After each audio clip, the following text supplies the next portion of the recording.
Hej, jeg har lige talt med 3 patienter, som alle 3 udtrykte, at sommeren ikke har gjort noget fedt for deres holdning. Så den her video den er for dig, hvis du synes, at du er faldet lidt af på den, hvis du synes, træningen den ikke går, som den skal, eller at du bare er faldet godt og grundigt sammen her. Det gælder for dig, det gælder måske også for dine børn, der har siddet med. Hvad ved jeg? Den første øvelse, den går ud på at få åbnet op i brystkassen. Det du gør, er, at du står op ad væggen, så lægger du dine skulderblade fladt op ad væggen, og så kører du dine arme langs med væggen op langs med, så højt op som du kan, altså uden at slippe, og så langt ned du kan igen, uden at slippe. Øvelse nummer 2, den går ud på at få noget bevægelse ned omkring lændeområdet. Så der skubber du frem, bevæger dig op her.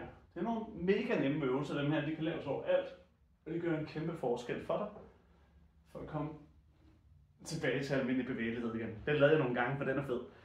Den sidste her, den drejer sig om lige at få hovedet, som der er bevæget sig hertil. Det skal vi altså have til at styrke det her, og de muskler, der står heroppe, sådan så hovedet det ikke falder så meget fremover.